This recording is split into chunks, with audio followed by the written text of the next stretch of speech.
வணக்கம் நண்பர்களே, என்னோட சேனலுக்கு உங்களை வரவேற்கிறேன். வந்தார்கள் வென்றார்கள். அத்தியாயம் 28. ஆட்டம் போட்ட ஆதம் கான். பைரம் கானின் உறவை துண்டித்ததில் பாட்டனார் பாபரின் கண்டிப்பை பேரப்பிள்ளை காட்டியது உண்மை என்றாலும் தந்தை ஹுமாயூனின் சாத்விக குணமும் தேவையான அளவுக்கு அக்பரிடம் இருந்தது. பைரம் கான் கொலையுண்ட பிறகு அவருடைய குடும்பத்திற்கு சகல வசதிகளும் செய்து தந்து அரண்மனையில் தன்னோடு வைத்து கொண்டார் மன்னர்.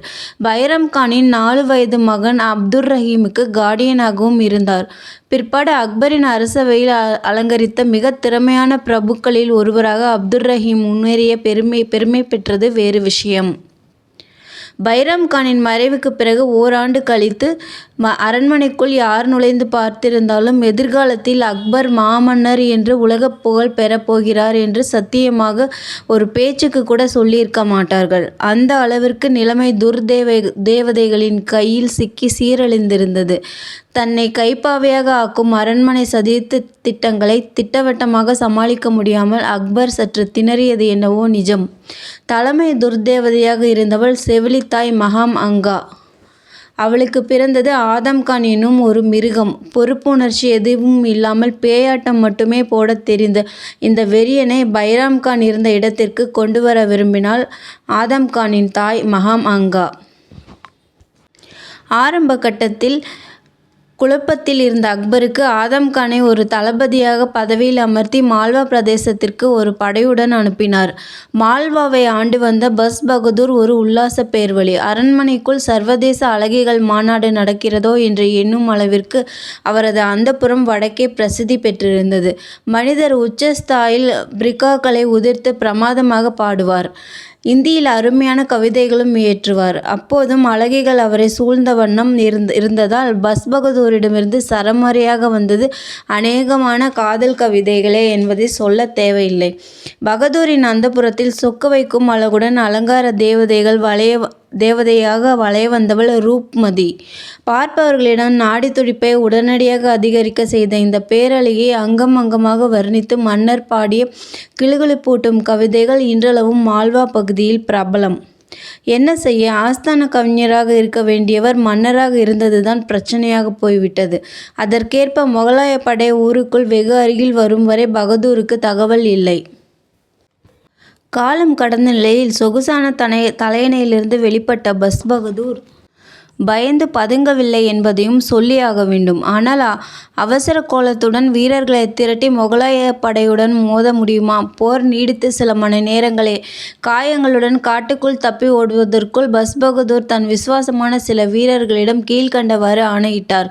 அந்தப்புறத்து பெண்கள் யாரும் முகலாயர்கள் கையில் சிக்கவிடாமல் கொன்றுவிடுங்கள். குறிப்பாக என் அருமை ரூப்மதி. இந்த ஆதம் கானை பற்றி கேள்விப்பட்டிருக்கிறேன். அவன் கையில் இவள் சிக்கினால் அலங்கோலப்படுத்தி விடுவான். எச்சரிக்கை. அந்தப்புறத்தில் இருந்த நூற்றுக்கணக்கான பெண்கள் எப்படியோ முகலாயர் கண்ணில் படாமல் உள்ளே நுழைந்த மால்வா வீரர்கள் சிலரே.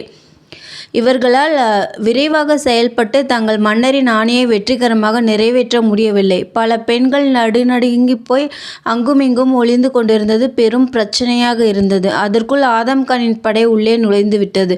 ஒரு மூலையில் பயந்த விழிகளுடன் பதுகியிருந்த ரூப்மதியை கடைசி நிமிடத்தில் பார்த்து திகைத்து பகதூரின் மெய்க்காவலன் ஒருவன் அலி அவள் மீது அவசரமாக கோணல் மாணலாக வாளை வீச அந்த ஆரணங்கின் அங்கமெல்லாம் காயங்கள் ஏற்பட்டதுதான் மிச்சம். ஆதம் கானின் கொலைவரி பற்றி மால்வா மன்னர் கேள்விப்பட்டிருந்ததைப் போல ரூப்மதியின் கொள்ளை அழகை பற்றியும் ஆதம் கான் கேள்விப்பட்டிருந்தான். தலை உருளல்கள் சூறையாடல்கள் எல்லாம் ஆசை தீர நடந்தேறிய பிறகு வெற்றி களிப்புடன் மஞ்சத்தில் மல்லாந்து மதுவை சுவைத்த ஆதம் கான் கேட்ட முதல் கேள்வி, அந்த பெண் ரூப்மதி எங்கே? குருதி வழிய கட்டி இழுத்து வந்தார்கள் காரிகையை. அந்த பரிதாப நிலையிலும் ஆதம் கானை அவள் அழகு எழுந்து நிற்க வைத்தது. ஆனால் அங்கே நடந்ததென்னவோ வேறு. அருகில் வந்து காலடியில் விழுந்த ரூப்மதியை அந்த வில்லன் அணைத்து தூக்க பார்த்தபோது அவள் தலை தொங்கி இருந்தது. தன் உடையிலோ ஆபரணத்திலோ ஒளித்து வைத்திருந்த கடும் விஷத்தை வரும் வழியிலேயே விழுங்கி தன் வாழ்வை கச்சிதமாக முடித்து கொண்டிருந்தாள் அந்த பெண். இதனாலேயே என்னவோ ஆவேசம் வந்தவனைப் போல ஆதம் கான் அந்தப்புறத்தில் அகப்பட்ட வயதான பெண்கள் தலையை சீவி தள்ளுங்கள், இளம் பெண்கள் இருக்கட்டும், பிற்பாடு உபயோகப்படுவார்கள் என்று கர்ஜித்தான். மது கிண்ணங்களை ஏந்தியவாறு ஆதம் கானும் கொலைவெறியில் அவனுக்கு இணையான உப தளபதி ஃபிர் முகமதுவும் ஜாலியாக அமர்ந்து ஜோக்கடித்து கொண்டிருக்க வரிசையாக அவர்கள் முன் தலைகள் குவிந்தன. இந்த காட்சியை நேரில் கண்ட வரலாற்று ஆசிரியர் பாதானி, பெண்களுக்கு பிறகு முதியவர்களும் முல்லாக்களும் வெட்டி கொல்லப்பட்டார்கள். பலர் தங்கள் மார்போடு புனித குரானை அணைத்து கொண்டிருந்தார்கள். ஆதம் கான் எதை பற்றியும் கவலைப்பட்டதாக தெரியவில்லை என்று குறிப்பிடுகிறார். இந்த மால்வா வெற்றியைத் தொடர்ந்து ஆதம் கான் மனதில் மேலும் ஆசைகள் கிளம்பின. சூறையாடிய பொன்னையும் பொருளையும் பிடிப்பட்ட யானைகளையும் தானே வைத்து கொண்டான் அவன். உடனே அக்பருக்கு செய்தி போனது. சினம் பொங்கியது. மகாம் அங்காவுக்கு பயந்து கொண்டு மன்னரிடம் யாரும் முழு விவரங்களை கூறாத நிலையில் படையுடன் மால்வா நோக்கி தானே கிளம்பினார் அக்பர். கூடவே தொத்திக் கொண்டாள் மகாம் அங்கா. மால்வா அரண்மனைக்குள் டெல்லி பாதுஷா நிகழ்த்திய திடும் பிரவேசம் கண்டு திகைத்து போன ஆதம் கான் ஓடி வந்து அக்பர் முன் மண்டியிட்டான். நானே முறையாக எல்லாவற்றையும் தங்கள் காலடியில் சமர்ப்பிக்க டெல்லி கிளம்பி கொண்டிருந்தேன் என்று பசப்பினான். தளபதியின் வார்த்தைகளை மன்னர் நம்பவில்லையே என்று கேள்வி. எனினும் மகாம் அங்கா தன் சாமர்த்தியத்தால் விசாரணை கமிஷன் எதுவும் நியமிக்கப்படாமல் பார்த்து கொண்டாள். ஆதம் கான் அப்போதைக்கு தப்பித்தாலும் மன்னர் ஒரு எரிச்சலுடனேயே அதன் பிறகு தளபதியை நடத்தினார். ஒரு கொடூரமான துணுக்கு செய்தி. அந்தப்புற பெண்களையெல்லாம் கொன்றுவிட்ட ஆதம் கான் 2 அழகிகளை மட்டும் ஒளித்து வைத்து கொண்டிருந்தான். இரவில் மகனின் அறையில் உறங்கிக் கொண்டிருந்த அவர்களை பார்த்து திடுக்கிட்ட மகாம், யார் இவர்கள் என்று கேட்க ஆதம் கான் விஷயத்தை சொன்னான்.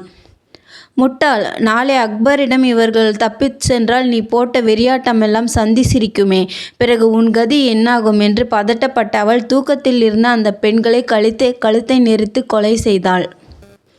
ஆதம் கானை தன்னோடு வர சொல்லி ஆணையிட்ட அக்பர் மால்வா பிரதேசத்திற்கு ஆளுநராக உப தளபதி ஃபிர் முகமதுவை நியமித்துவிட்டு ஆக்ரா திரும்பினார். திரும்பும் வழியில் ஒரு காட்டு பகுதியை கடக்க நேரிட்டது. சற்று நேரம் அங்கு தங்கி வேட்டையாடிய போது புலி ஒன்று உரிமை கொண்டு வர வாளை உருவி கொண்டு பாய்ந்த அக்பர் அந்த புலியை ஒரே வீச்சில் கொன்று சாய்க்க அதனை கண்ட எல்லோரும் பிரமித்து போனதாக அக்பரின் வாழ்க்கை வரலாற்றை எழுதிய அப்துல் ஃபசல் குறிப்பிடுகிறார்.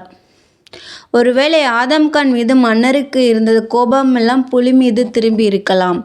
ஆக்ரா வந்து சேர்ந்த அக்பர் காபூலில் வசித்து கொண்டிருந்த தந்தை ஹுமாயூனின் நண்பரான அட்கா கான் என்ற ஒரு அறிஞரை வரவழைத்து அவரை பிரதம அமைச்சராக நியமித்தார். தன் ஆலோசனையை கேட்காமல் இந்த நியமனம் நிகழ்ந்தேறியது கண்டு மகாம் அங்கா கவலையும் பீதியும் பீடிக்க யோசனையில் ஆழ்ந்தது அந்த பெண் நரி. இதற்கிடையே மால்வா பகுதி ஆளுநராக ஆக்கப்பட்ட ஃபிர் முகமது தன் படையுடன் சுற்றுப்புறத்து ஊர்களை சூறையாடுவதையும் ஒரு குட்டி செங்கிஸ்கான் கணக்கில் மக்களை வெட்டி தள்ளுவதையும் வாடிக்கையாக கொள்ள காட்டுப்பகுதியில் பதுங்கியிருந்த பஸ்பகதூருக்கு வசதியாக போய்விட்டது. அண்டை பிரதேசங்களை ஆண்டு வந்த குறுநில மன்னர்களை இணைத்து படையொன்றை விரைவாக திரட்டி கொண்டு வந்தார் முன்னாள் மால்வா மன்னர்.